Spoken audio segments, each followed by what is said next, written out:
잠언서를 쓴 솔로몬에 대한 평가는 극과 극입니다. 그의 시작은 완벽에 가까웠죠. 솔로몬이 왕위에 올랐을 때 하나님께 일천 번제를 드렸습니다. 하나님은 이에 감동하셨죠. 그래서 무엇이든지 구하라고 그에게 말씀하셨습니다. 솔로몬은 부귀영화, 장수, 건강 이런 것들을 구했을 수도 있었는데도 그것을 구하지 않았습니다. 백성들을 재판할 수 있는 지혜로운 마음을 달라. 지혜를 구했습니다. 또 하나님께서 감동하셨죠. 그래서 그가 요구하지도 않았던 부귀영화, 장수까지 다 보너스로 주셨습니다. 하지만 왕위가 견고해진 이후 영토 확장에 집착하게 된 솔로몬은 이방 나라 공주들과의 정략 결혼을 거리낌 없이 행합니다. 문제는 이방 여인들이 왕궁 안에 들어오면서 각종 우상들 또한 들어왔다는 것입니다. 그로 인해 솔로몬이 하나님을 멀리하게 되었다는 게 큰 문제였죠. 그리고 그 결과 열왕기상 11장 9절을 보면 하나님께서 진노하십니다. 솔로몬이 마음을 돌려 이스라엘의 하나님 여호와를 떠남으로 여호와께서 그에게 진노하시느니라. 네, 이 구절 이후론 솔로몬이 어떤 삶을 살았는지 역사서에선 더 이상 언급이 되지 않습니다. 그러니까 역사서에서는 그걸로 끝납니다. 어떻게 보면. 이제 나중에 죽을 때 이야기가 나오긴 하지만. 네, 잠언과 전도서를 보면 그의 인생의 말년에 하나님께로 다시 돌아왔다는 것을 발견할 수 있죠. 이처럼 솔로몬의 인생은 극과 극을 오고 갔던 인생이라고 할 수 있는데 이 양극을 모두 경험했던 그가 후손들에게 남기고 싶었던 말은 어떤 말이었겠습니까? 인생에서 재물과 권력 그리고 명예를 얻는 것이 중요하긴 하지만 하나님과 바른 관계를 맺지 못한다면 그 인생은 실패한 인생이라는 그 말을 남기고 싶어 하지 않았을까요? 오늘 본문 말씀인 잠언서 7장 6절로 25절에서도 솔로몬은 이 점을 강조하고 있습니다.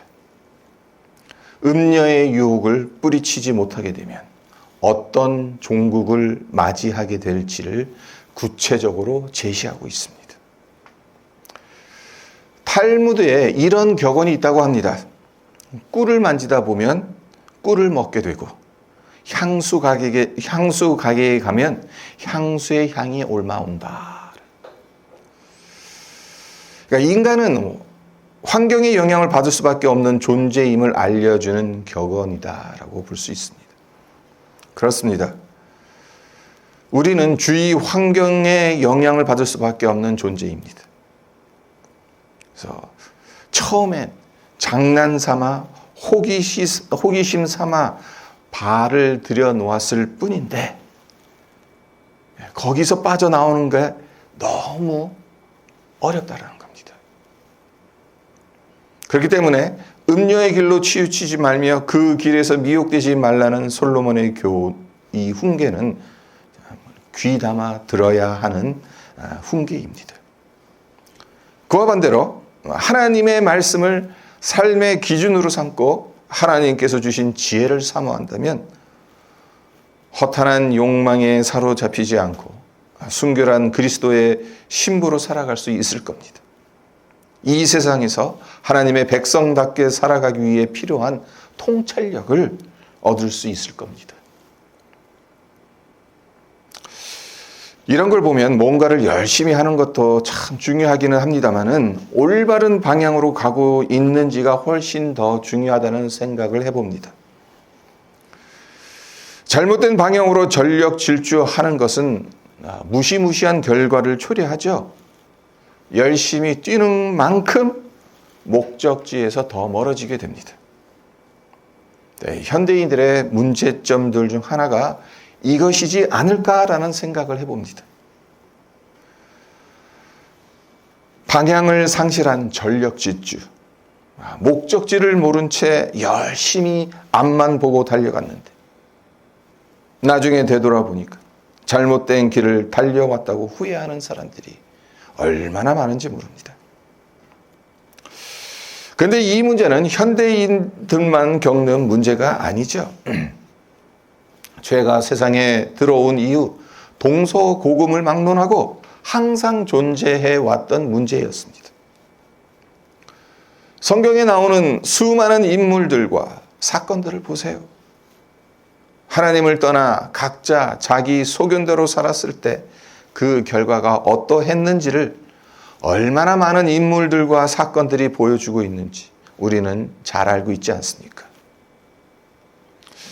오늘 살펴보고자 하는 잠언 7장 말씀 역시 삶의 방향과 목적이 얼마나 중요한지를 가르쳐주는 장이라고 할 수 있습니다.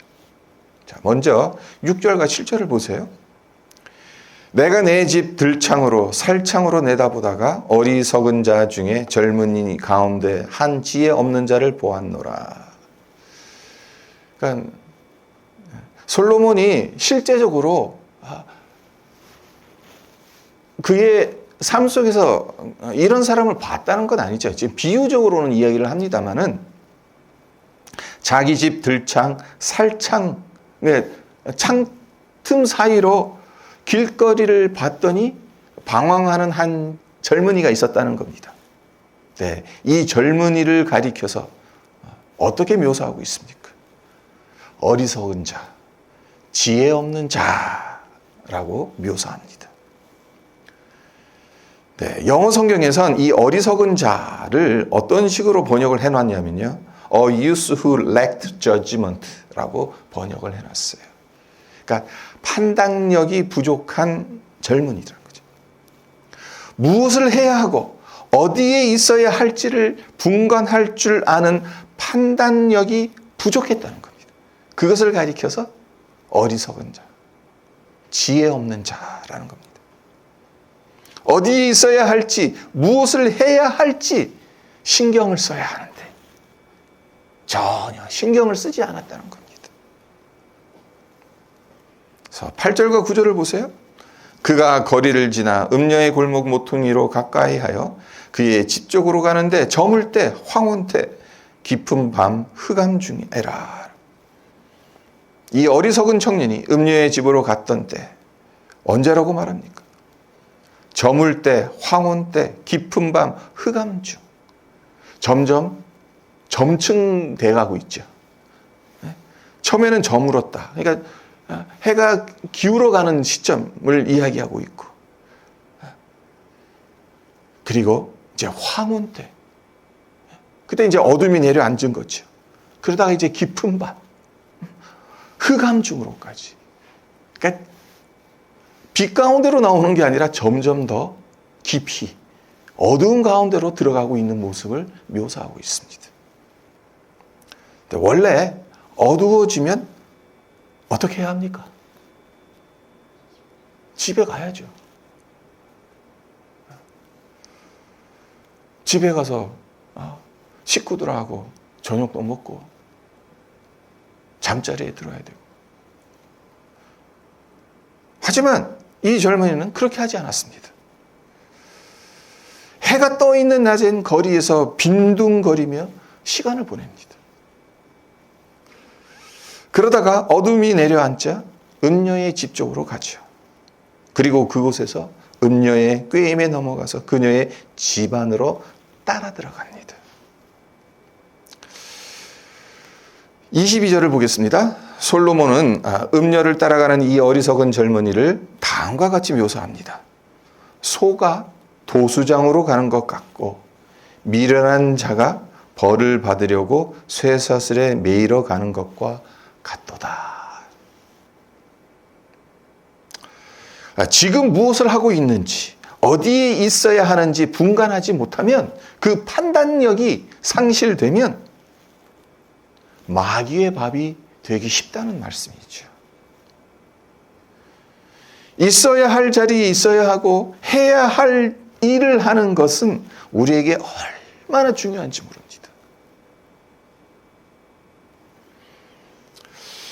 자, 오늘 본문 말씀을 묵상하면서 한 가지 흥미로운 점을 발견했습니다. 그게 뭔가 하면요, 7장 다음에 나오는 8장과 함께 읽어보면 솔로몬이 무언가를 비교하고 있구나라는 것을 발견하실 수 있습니다. 7장에 등장하는 어리석은 젊은이를 유혹한 음녀, 그리고 8장에선 지혜가 등장을 하죠. 그러니까 음녀나 지혜나 다 여인으로 비유를 듭니다. 네, 이것을 의도적으로 대비시키고 있어요. 7장에 나오는 음녀와 8장에 나오는 지혜 비교해 보면 비슷한 점이 상당히 많습니다만은 그 중에서 우리가 눈여겨봐야 할 점이 하나 있습니다. 그게 뭐냐? 공통점. 음녀와 지혜의 공통점. 둘 다 찾기 쉬운 곳에 있다는 겁니다.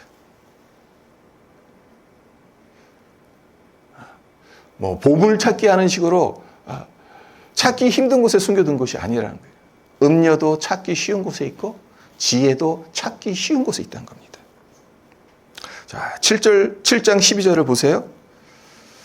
7장 12절에 보면 이 음녀가 평상시 어떤 행동을 했는지를 이야기를 하죠. 어떤 때에는 거리, 어떤 때에는 광장, 또 모퉁이마다 서서 사람을 기다리는 자라. 그러니까 사람 많이 다니는, 트래픽이 많은 곳에, 그곳에 가서 먹잇감을 기다린다는 거죠.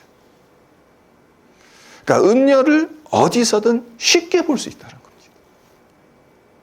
네, 이번엔 그 다음 장인 8장 1절로 3절을 한번 보세요. 8장 1절로 3절을 보시면 지혜가 부르지 아니하느냐, 명철이 소리를 높이지 아니하느냐, 그가 길가의 높은 곳과 내 거리에 서며 성문격과 문 어기와 여러 출입하는 문에서 불러 이르되. 거의 비슷하죠. 트래픽 많은 곳에 있어요. 길가의 높은 곳에 사람들이 다 볼 수 있는 곳. 그리고 내 거리는 사람들이 많이 지나다니는 곳이죠. 그 성문곁, 문 어기. 성왕과 성 밖을 출입하려면 이 성문을 통과해야 되잖아요. 많은 사람들이. 그러니까 많은 사람들이 지나다니는 곳. 그러니까 지혜 역시 찾기 쉬운 곳에 있다라는 의미입니다. 성도 여러분, 이 공통점이 시사하는 바가 무엇인지 곰곰하게 한번 생각해 보세요. 마귀의 유혹이나 하나님의 말씀이나 둘 다 쉽게 접할 수 있다면 무엇을 선택해야 할지 그 판단이 그만큼 중요하다는 것 아니겠습니까? 무엇을 선택할지 그 판단에 따라 복과 저주로 갈라지는 것 아니겠습니까? 그래서 이 어리석은 자를 영어 성경으로 앞서 말씀드렸던 것처럼 판단력이 부족한 젊은이다. 자, 이 젊은이가 지혜로운 젊은이면 어떠해야 되는 겁니까? 지혜도 찾기 쉽다 그랬어요. 그러면 지혜를 찾아 나섰어야겠죠. 찾기 쉬우니까. 하지만 음녀를 찾아 나섰어요. 판단력이 부족해서.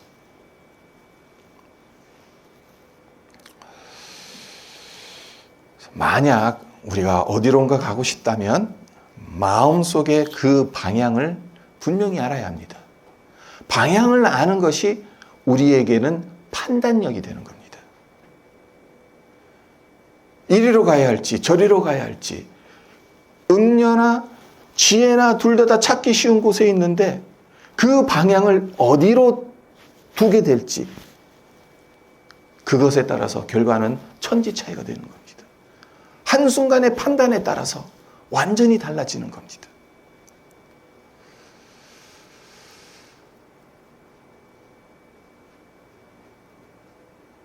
우리 인생의 방향과 관련해서 우리에게 물어야 할 중요한 질문이 있습니다. 하나님은 우리가 어디로 가기를 원하시는가라는 질문이에요. 오늘 본문 말씀에 따르자면 당연히 음녀 쪽이 아니라 지혜 쪽이죠. 네, 여러분은 어디로 가기를 원하십니까? 어디로 가는 것이 맞다고 생각하십니까? 너무나도 많은 사람들이 어디로 가야 할지를 모른 채 살아가고 있는데 우리는 그러지 말아야죠.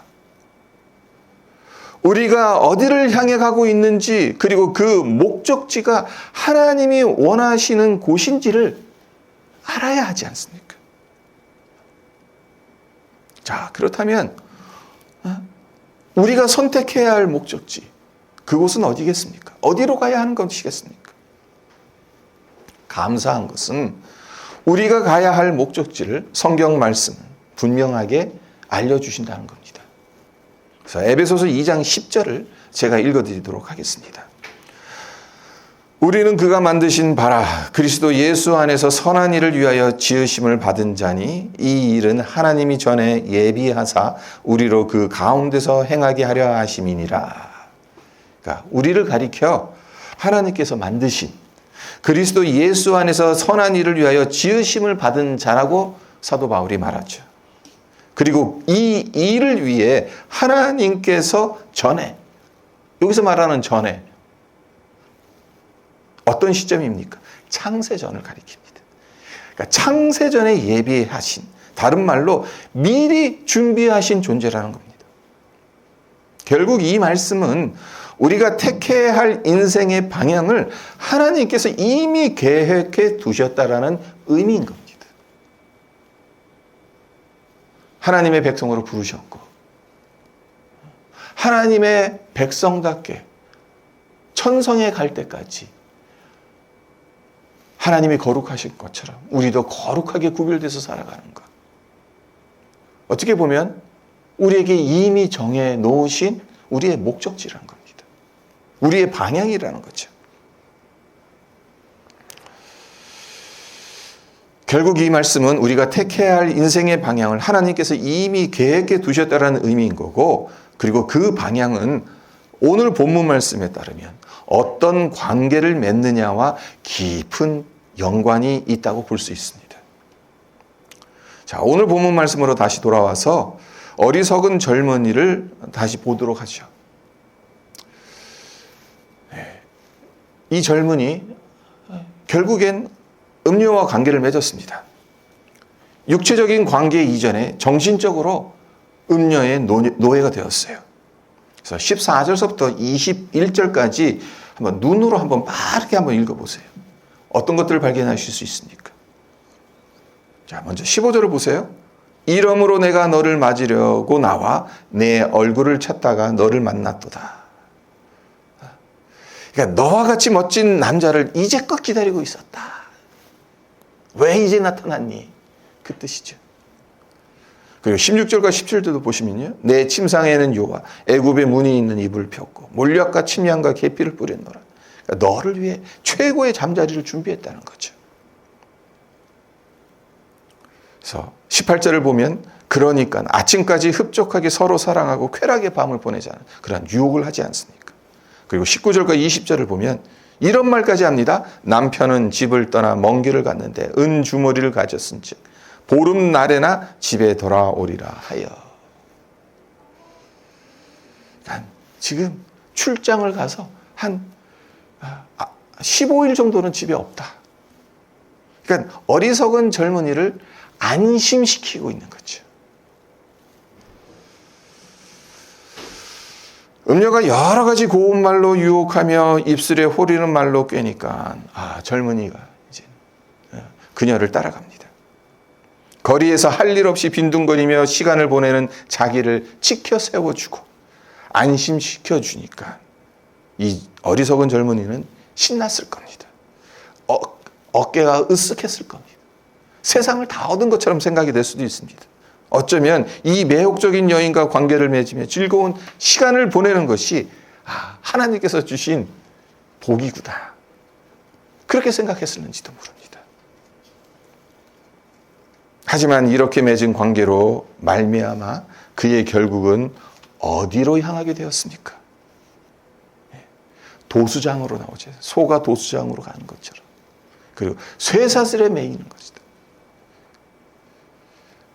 그 우물에 걸리게 되는 거고 생명을 잃어버린 것이다.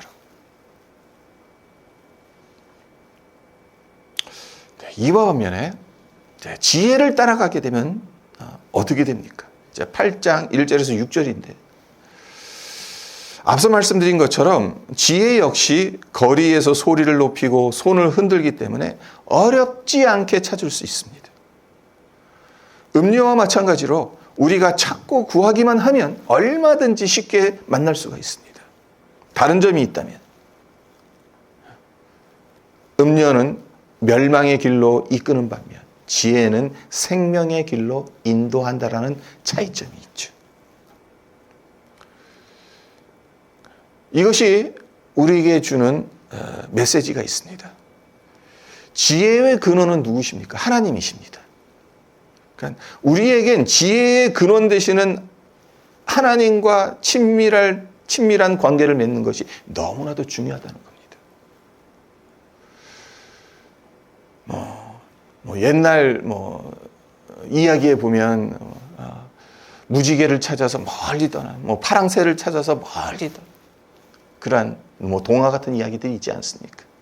지금 알고 봤더니 내 집 앞에 있었더라. 그러니까 멀리 있는 게 아니라는 겁니다. 어렵게 찾을 수 있는 것이 아니라는 겁니다.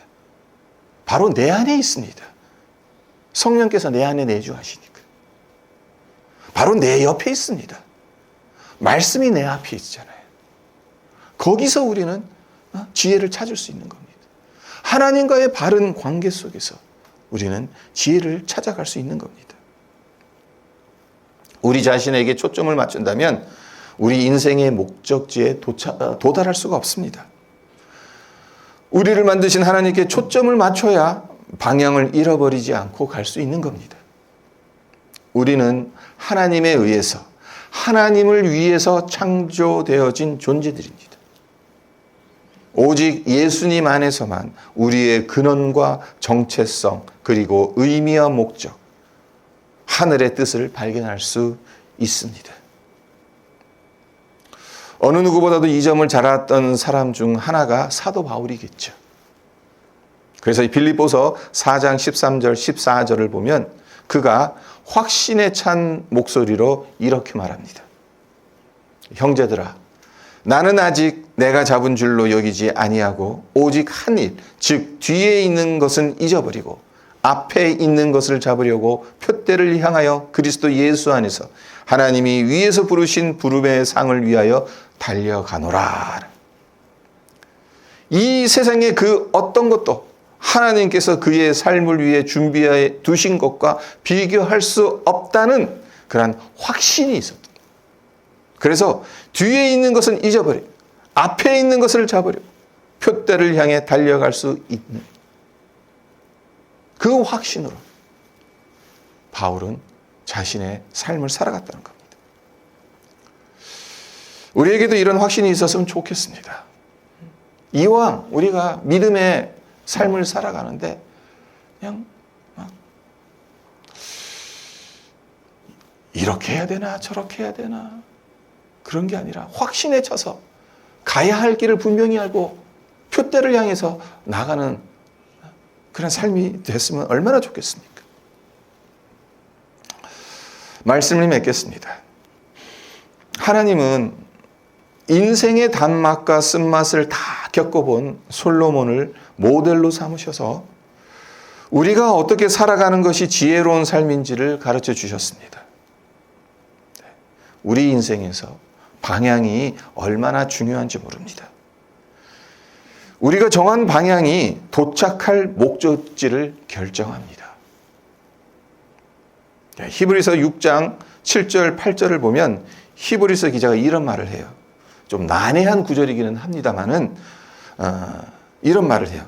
땅이 그 위에 자주 내리는 비를 흡수하여 밭가는 자들이 쓰기에 합당한 채소를 내면 하나님께 복을 받고, 만일 가시와 엉겅퀴를 내면 버림을 당하고 저주함에 가까워 그 마지막은 불사름이 되리라.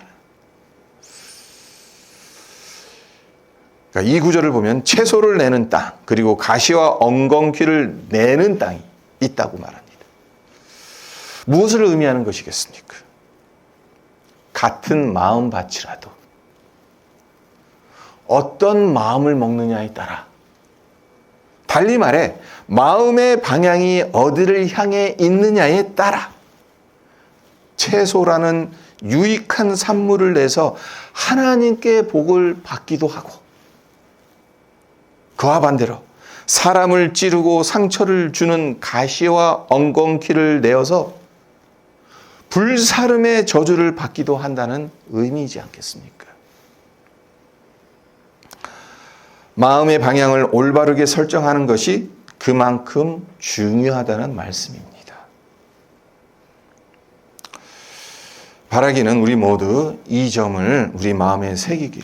그래서 세상의 길에서 미혹되는 어리석은 자가 아니라 하나님이 위에서 부르신 부름의 상을 위해 달려가는 지혜로운 자로 살아가기를 주님의 이름으로 축원드립니다.